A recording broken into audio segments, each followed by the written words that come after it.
You can like see veins. A lot of times you can't. So you actually have to go through and sort of feel. And you can do some things to get them to pop. You can tap them. And they'll usually bound up.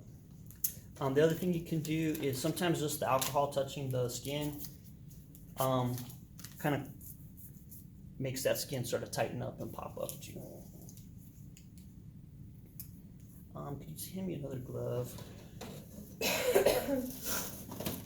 Thank you.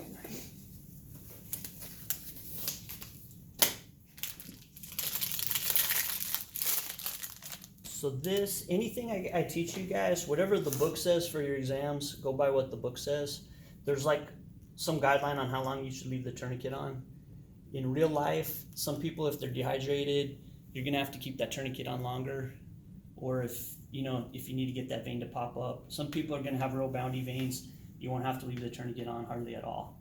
But basically, whatever the book says for your exams, in real life, you kind of do what works. Or what's gonna get that vein to pop up for you. So you want to set your kit up.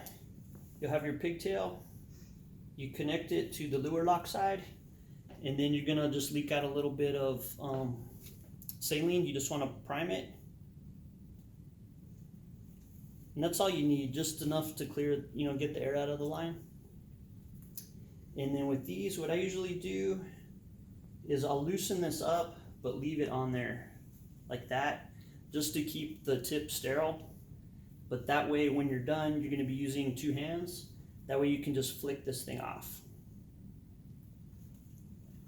The other thing you can do is, if you have your IV kit, you can set the tip in the IV kit.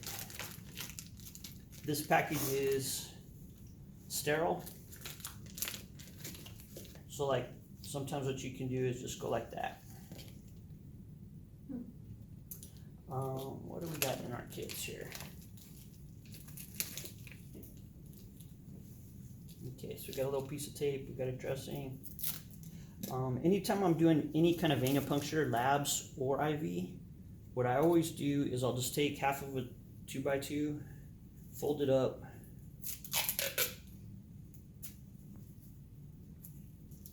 and then put it on my glove like that.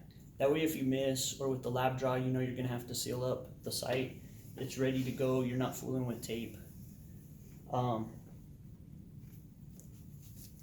Next thing, once you've got your site picked out, these are chlorhexidines, and this is another type of chlorhexidine, and it's got a little capsule in here. You pop it, it fills up the little sponge. You can go through and clean it. Chlorhexidine is like kind of the way everything's going now.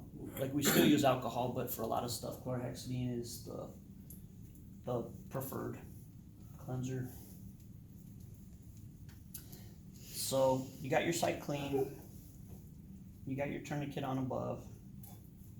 You take your catheter out, and the catheter slips off like this.